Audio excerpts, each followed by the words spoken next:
Good morning మిత్రమా. ఈరోజు మీకు అభ్యసనం అనే చాప్టర్ని ఇస్తున్నాను సైకాలజీలో. ఇది మనకు టెట్టులో కానీ డిఎస్సిలో కానీ ప్రధానమైనటువంటి పాత్ర పోషిస్తూ ఉంది ఈ చాప్టర్.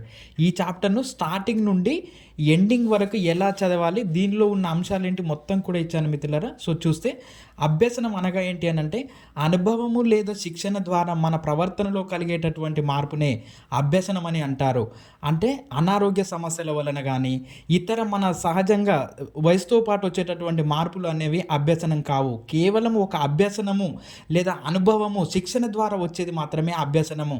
అభ్యసనం యొక్క లక్షణాలు, అభ్యసనం యొక్క రకాలు, అభ్యసనంలోని సోపానాలు 5 ఉన్నాయి. ఏంటి అని అంటే అవసరము, లక్ష్యము, అడ్డంకి, అభ్యసన వాతావరణము, అభ్యసన ఫలితము. దీనికి మనము కాకి దప్పిక అనే కథను పర్ఫెక్ట్గా ఎగ్జాంపుల్గా తీసుకోవచ్చు. తర్వాత అభ్యసనం యొక్క సిద్ధాంతాలు 3 రకాలుగా ఉన్నాయి. సంసర్గ లేదా ప్రవర్తనవాద సిద్ధాంతాలు, సంజ్ఞానాత్మక సిద్ధాంతాలు, నిర్మాణాత్మక సిద్ధాంతాలు. సంసర్గవాద లేదా ప్రవర్తనవాద సిద్ధాంతాలు ఏం చెప్తున్నాయనంటే ఉద్దీపనకు ప్రతిస్పందనకు మధ్య బంధాన్ని ఏర్పరచడం ద్వారా అభ్యసనం జరుగుతుందని చెప్పే సిద్ధాంతాలను సంసర్గవాద సిద్ధాంతాలు అని అంటారు. ఈ సంసర్గవాద సిద్ధాంతాలలో తారండైకి యత్నదోష అభ్యసన సిద్ధాంతం అని అంటే ఏదైనా ఒక పనిలో నైపుణ్యాన్ని సాధించాలి అని అంటే ప్రయత్నాల సంఖ్యను పెంచుకొని దోషాలను తగ్గించుకోవడాన్నే మనం యత్నదోష అభ్యసన సిద్ధాంతం అని అంటాము. ఉదాహరణకు మనం ఒక సైకిల్ నేర్చుకోవాలనుకుంటున్నాం అనుకోండి. సైకిల్ నేర్చుకోవాలంటే మొదటి రోజు కింద పడి గాయాలు తగిలి అయితేనే మనం సెకండ్ డే కానీ థర్డ్ డే కానీ సైకిల్ బ్యాలెన్స్ చేసి నడపగలుగుతాం. అంటే ఏంటి, ఇక్కడ ప్రయత్నాల సంఖ్యను పెంచుకొని దోషాల సంఖ్యను తగ్గించుకున్నాం. ఆ విధంగా యత్నదోష అభ్యసన సిద్ధాంతం ద్వారా తారండైక్ గారు అందులో నియమించినటువంటి సిద్ధాంతాలు ఏంటి అని అంటే సంసిద్ధత నియమము, అభ్యాస నియమము, ఫలిత నియమము. సంసిద్ధత నియమం అంటే ఏంటి అని అంటే శారీరకంగా మానసికంగా సంసిద్ధంగా ఉండడాన్ని సంసిద్ధత నియమం అని అంటాం. అభ్యాస నియమం అని అంటే ఏదైనా ఒక పనిని పదే పదే చేయడం ద్వారా అందులో నైపుణ్యాన్ని సాధిస్తే మనం దాన్ని అభ్యాస నియమం అని అంటాం. అభ్యాస నియమంలో మళ్ళీ 3 ఉపనియమాలు కలవు: ఉపయోగ, నిరుపయోగ, నవ్యత్వ. ఉపయోగ అంటే నేర్చుకున్నటువంటి పనిని బాగా మళ్ళీ చేసే దానిని మనం ఉపయోగాన్ని, నిరుపయోగ అంటే నేర్చుకున్నటువంటి పనిని చేయకుండా పోతే అది మనకు కొద్ది రోజుల తర్వాత దానికి నైపుణ్యం పోతుందని చెప్పేటటువంటి నియమం నిరుపయోగ నియమం.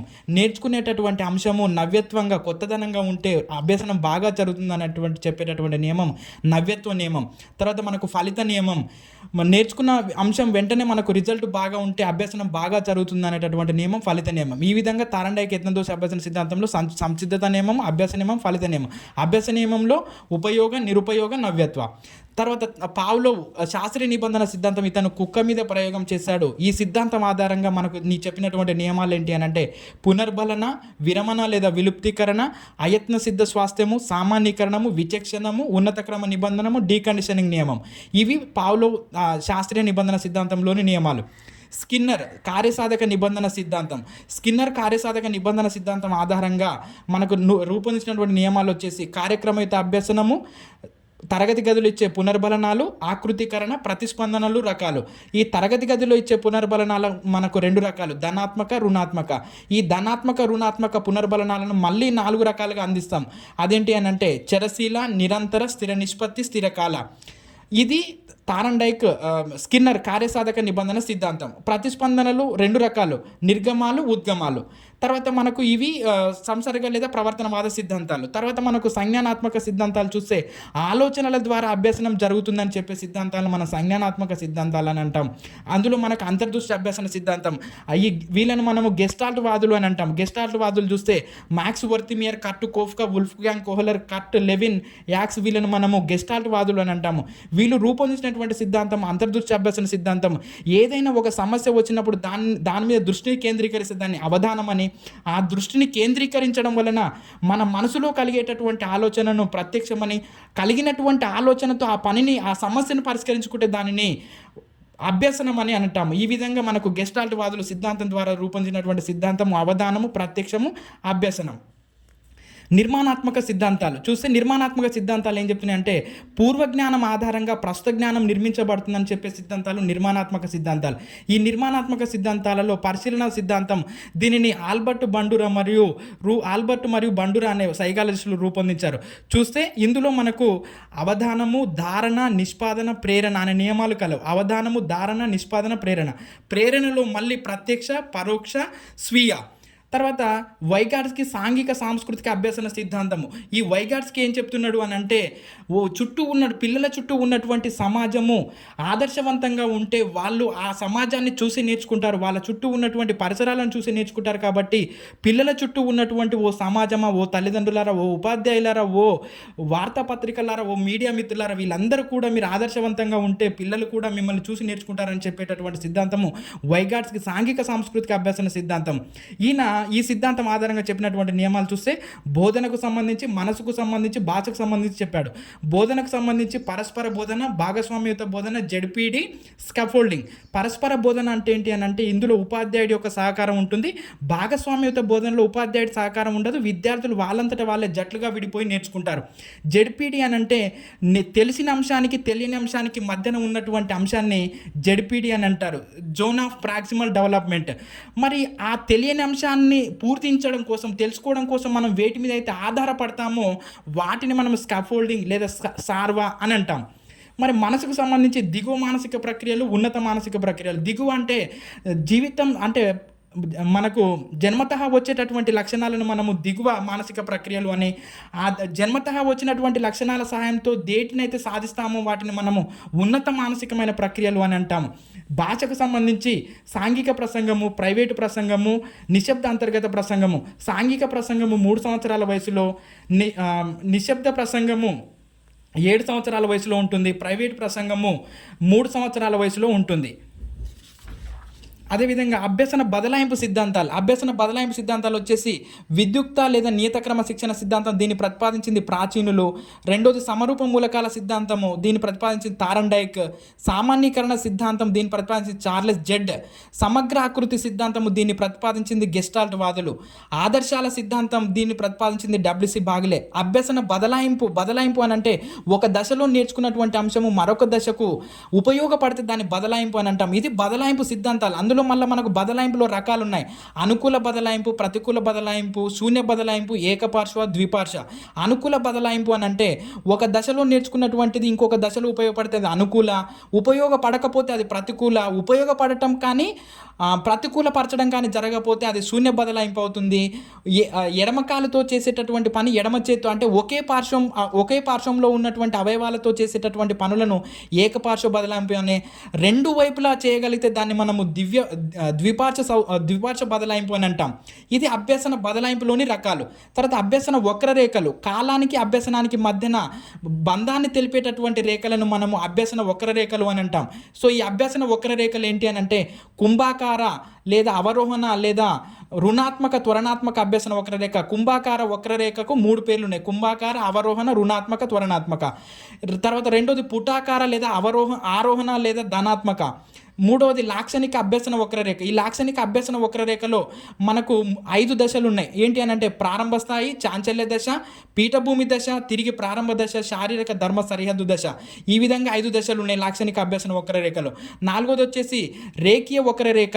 5వది వచ్చేసి మిశ్రమ లేదా ఎస్ టైపు వక్రరేఖ. ఇది అభ్యసన వక్రరేఖలలోని రకాలు. తెలిసిన అంశంతో అభ్యసనం కనుక ప్రారంభమైతే ఏర్పడేటటువంటి వక్రరేఖ కుంభాకార లేదా అవరోహణ లేదా రుణాత్మక త్వరణాత్మక అభ్యసన వక్రరేఖ ఏర్పడుతుంది. తెలియని అంశంతో గనక మనకు అభ్యసనం ప్రారంభమైతే పుటాకార లేదా ఆరోహణ లేదా ధనాత్మక వక్రరేఖ ప్రారంభమవుతుంది. ఇది అభ్యసన వక్రరేఖలలోని రకాలు. తర్వాత మనకు ప్రేరణ, బాహ్య ప్రేరణ, అంతర్గత ప్రేరణ, సాధన ప్రేరణ. ప్రేరణ అంటే ఏంటి? ఏదైనా ఒక వ్యక్తి కానీ ఒక వస్తువు ద్వారా కానీ మనం ప్రేరేపించబడితే మనం దాని ప్రేరణ అని అంటాము. అది బయట నుంచి వస్తేనేమో బాహ్య ప్రేరణ అని, మన అంతర్గతంగా మనమే మోటివేట్ అయితే అది అంతర్గత ప్రేరణ అని, ఖచ్చితంగా సాధించాలి అనే తపన ఉంటే దాన్ని మనము సాధన ప్రేరణ అని అంటాము. అదేవిధంగా స్మృతి అంటే ఏంటి అని అంటే గుర్తుపెట్టుకోవడం. ఇందులో 3 దశలు కలవు: ఎన్కోడింగ్, ధారణ, జ్ఞప్తికి తెచ్చుకోవడం. మళ్ళీ స్మృతిలోని రకాలు ఉంది. దాన్ని ధారణ బట్టి మళ్ళీ 3 రకాలు: సంవేదన స్మృతి, స్వల్పకాలిక స్మృతి, దీర్ఘకాలిక స్మృతి. 1 లేదా 2 సెకండ్లు మాత్రమే గుర్తుండే అంశాలను సంవేదన స్మృతి అని, 20 లేదా 30 సెకండ్లు మాత్రమే గుర్తుండే అంశాలను స్వల్పకాలిక స్మృతి అని, దీర్ఘకాలిక అంటే చాలా కాలం గుర్తుండేటటువంటి స్మృతిని దీర్ఘకాలిక స్మృతి అని అంటారు. ఇది ధారణ ఆధారంగా స్మృతి. నేర్చుకునే విధానం ఆధారంగా క్రియాత్మక, నిష్క్రియాత్మక. జ్ఞాపకం ఆధారంగా బట్టి స్మృతి, తార్కిక స్మృతి. సంసర్గ స్మృతి అంటే ఏదైనా ఒక అంశాన్ని ఇంకొక అంశంతో జోడించి గుర్తుపెట్టుకుంటే దాన్ని సంసర్గ స్మృతి అని అంటాం, జోడింపు. తర్వాత త్వరిత సమైక్య స్మృతి లేదా రెడెక్నేటివ్ స్మృతి అంటే ఏదైనా ఒక సంఘటనను చూసినప్పుడు లేదా ఒక వస్తువును చూసినప్పుడు దాని వెనకాల ఉన్న విషయాలన్నీ కనుక గుర్తొస్తే దానిని త్వరిత సమైక్య స్మృతి లేదా రెడెక్నేటివ్ స్మృతి అని అంటారు. స్మృతిని పెంపొందించుకునే పద్ధతులు అంటే మనం ఏ విధంగా చదివితే మనకు మెమరీ గుర్తుంటుంది, మన ధారణలో ఉంటుంది అంశం అని అంటే ఇక్కడ చూడండి ఒకసారి అవధానము, ఒల్లవేయడం, అభిరుచి, ప్రేరణ, కొండ గుర్తులు, పునఃస్మరణ, విరామ నిర్విరామ పద్ధతి, యోగా, ధ్యానం చేయాలి, తర్వాత అభ్యసన వాతావరణం ఉండాలి, ఏకాగ్రతతోటి చదవాలి, సామూహికీకరణంగా అంటే గుర్తుపెట్టుకునేటటువంటి అంశాన్ని కూడా ఒక జతగా గుర్తుపెట్టుకుంటే ఈజీగా ఉంటుంది, అంటే స్మృతిని పెంపొందించుకునేటటువంటి పద్ధతులు ఇవి. తర్వాత ఇందులో మనకు పునఃస్మరణ ఉంది కదా, ఆ పునఃస్మరణను చూస్తే మనకి ఇందులో 2 రకాలుగా ఉంటుంది, అశాబ్దిక, శాబ్దిక. అశాబ్దికను నిరక్షరాశుల కోసం ఉపయోగిస్తారు. అదేవిధంగా శాబ్దికలో మళ్ళీ స్మృతి విస్తృతి, స్మృతిపేటిక, ద్వంద్వ సంసర్గులు, కథనాలు, ఆకృతుల ప్రమాణం, శాబ్దిక ప్రమాణం, గుర్తింపు గణన. గుర్తింపు గణనకు సూత్రం ఒప్పులు బై మొత్తము ఇంటూ 100. పునరభ్యసనం ఈజ్ ఈక్వల్ టు అసలు ప్రయత్నాలు మైనస్ పునరభ్యసన ప్రయత్నాలు బై అసలు ప్రయత్నాలు ఇంటూ 100.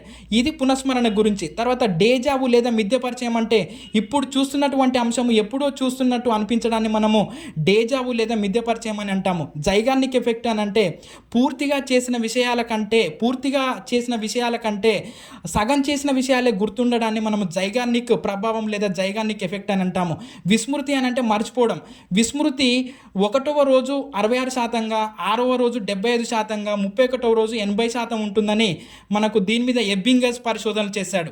తర్వాత మన విస్మృతి గల కారణాలు ఏంటి అని అంటే దమనం, అనుపయోగం, అవరోధం, మానసిక అగాధము, అర్థవంతంగా నేర్చుకోకపోవడం, ఉద్వేగ అస్థిరత, ఇవన్నీ కూడా విస్మృతి గల కారణాలు. అభ్యసన వైకల్యాలు ఈ అభ్యసన వైకల్యాలు అనేటటువంటి భావనను మొట్టమొదట సామ్యూల్ కిర్క్ అనేటటువంటి డాక్టర్ ప్రవేశపెట్టాడు. ఈయన 1962లో ఈ భావనను ప్రవేశపెట్టాడు. మనకు అభ్యసన వైకల్యాలు చూస్తే భాషణ సంబంధ లోపము, పఠన సంబంధ లోపము, లేఖన, గణిత, ఏకాగ్రత. ఈ భాషణ సంబంధ లోపాన్ని డిస్ఫేసియా అని, పఠన సంబంధ లోపాన్ని డిస్లెక్సియా అని, లేఖన సంబంధ లోపాన్ని డిస్గ్రాఫియా అని, గణిత సంబంధ లోపాన్ని డిస్కాలిక్యులియా అని, ఏకాగ్రత లోపాన్ని attention deficit hyper active disorder అని అంటారు. అదేవిధంగా ప్రత్యేక అవసరాలు గల పిల్లలు మనకు డన్ ప్రకారం 12 రకాలుగా ఉన్నారు. ఆ 12 రకాలలో మనకు కేవలము 4 రకాలని వర్గీకరించాడు. మానసిక వైకల్యంలో స్వల్ప, మిత, తీవ్ర, అతి తీవ్ర. స్వల్ప మానసిక వైకల్యం ఉన్న వాళ్ళలో ఐక్యూ 50 నుంచి 70 ఉంటుంది. మిత మానసిక వైకల్యం ఉన్న వాళ్ళలో ఐక్యూ 30 నుంచి 50 ఉంటుంది. తీవ్రలో 20 నుంచి 39, అతి తీవ్రలో 20 కంటే తక్కువగా ఉంటుంది. ఇది మానసిక వైకల్యం. దృష్టి వైకల్యం అంటే దృష్టి స్పష్టత అనేది 20/200. తర్వాత దృష్టి కోణం అనేది అంటే 20 డిగ్రీల కోణంలో కూడా చూడలేరు వీళ్ళు. అంతే ఏంటి, ఆరోగ్యవంతమైన వ్యక్తి మనకు 180 డిగ్రీల కోణంలో చూస్తాడు, అంటే వీళ్ళు 20 డిగ్రీల కోణంలో మాత్రమే అసలు చూడలేరు. అదే ఇది దృష్టి వైకల్యం ఉన్నట్టుగా. తర్వాత శ్రవణ వైకల్యం అని అంటే ఏంటి అని అంటే సౌండ్ అనేది 60 డెసిబుల్స్ కంటే ఎక్కువ ఉన్నప్పటికీ కూడా వినలేకపోతే వాళ్ళని మనము శ్రవణ వైకల్యులుగా ప్రకటిస్తాము. అదేవిధంగా చలన సంబంధ వైకల్యం అని అంటే కాళ్ళు, ఎముకలు, కండరాలు కదలలేనటువంటి స్థితిని మనము చలన వైకల్యంగా పేర్కొంటాము. ఈ విధానాలను అన్నిటిని కూడా రూపొందించింది PWD. మనం నిన్న చూసాం. అంటే మిత్రులారా, మనకు అభ్యసనం అనేటటువంటి చాప్టరు స్టార్టింగ్ నుంచి ఎండింగ్ వరకు వచ్చింది. ఈ విధంగా మనము అభ్యసనాన్ని కనుక కంప్లీట్ చేసుకుంటే మనకు ఈజీ అయిపోతుంది. మిత్రమా, మీరు మన ఛానల్ తప్పకుండా సబ్స్క్రైబ్ చేసుకోండి. మన ఛానల్ సబ్స్క్రైబ్ చేసుకొని చూడండి, మనం కరెక్ట్ ప్లేస్కి వచ్చామనేటటువంటి విషయం మీకు అర్థమవుతుంది. సో మన ఛానల్ తప్పకుండా సబ్స్క్రైబ్ చేయండి, లైక్ చేయండి, షేర్ చేయండి మిత్రులారా, మర్చిపోకుండా.